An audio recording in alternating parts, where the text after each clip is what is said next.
5 seconds to go.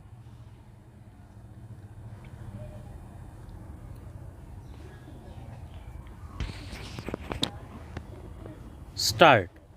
Captain Anthony was working in the year 1985 as a security officer with Bharat Gold Mines Limited, which was engaged in the mining of gold in the Kolar gold mines in Karnataka.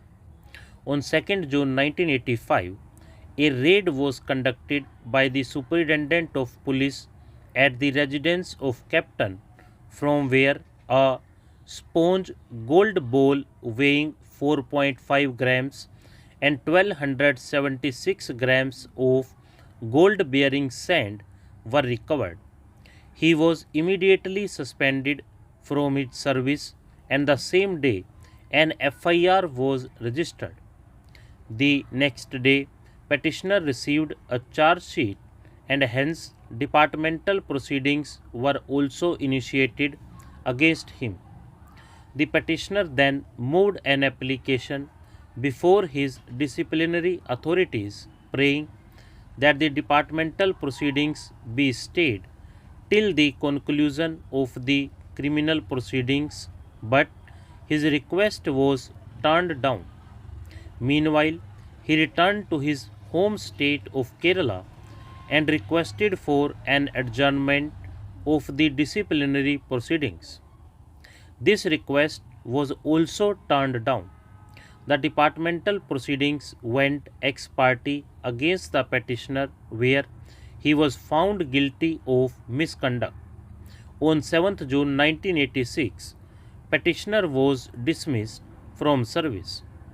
During his entire period of suspension, he was not given any subsistence allowance. On 3rd February 1987, Captain Anthony was acquitted in the criminal trial on the grounds that the prosecution had failed to establish its case, particularly the police raid on which the entire case was based. The petitioner immediately after his acquittal placed a copy of the judgment of the criminal court before his departmental authorities and prayed for his reinstatement. This was denied, and consequently the petitioner filed a departmental appeal, which was also dismissed. He then approached the High Court of Karnataka, where his writ petition was allowed by the court and his reinstatement was ordered on the ground that, on the same set of charges, the petitioner has been acquitted by a criminal court and hence he must be reinstated in service. The state filed a special appeal before the division bench, which was allowed, and the order of the learned single judge was set aside. The petitioner then challenged the order of the division bench of the Karnataka High Court before this court. There were two factors which weighed with the Supreme Court while deciding that case. The first was the admitted fact that the petitioner was not given any subsistence allowance during his period of suspension. The second aspect was that the petitioner was being charged on the same set of facts in the two proceedings, and therefore he had made request to the departmental authorities to stay the departmental proceedings till the conclusion of the criminal case, a request which was denied.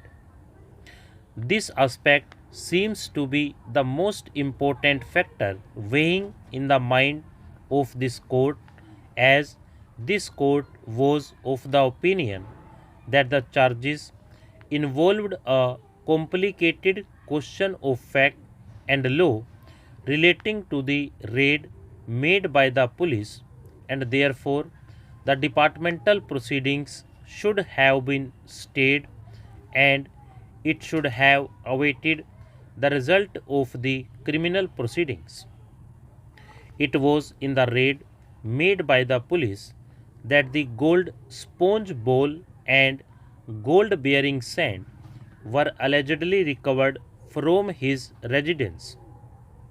This factum of raid and recovery, which was the fulcrum of the case, stood disproved. Under these circumstances, it was held that the petitioner was liable to be reinstated. Captain Anthony thus must be appreciated for its unique facts, and to our mind, it does not lay down a law of universal application. We say this because, as against Captain Anthony, we have a large number of cases where this court has consistently held that the two proceedings, that is, criminal and departmental, are entirely different, and merely because one has been acquitted in a criminal trial, that itself will not result in the reinstatement in service when one has been found guilty in a departmental proceeding.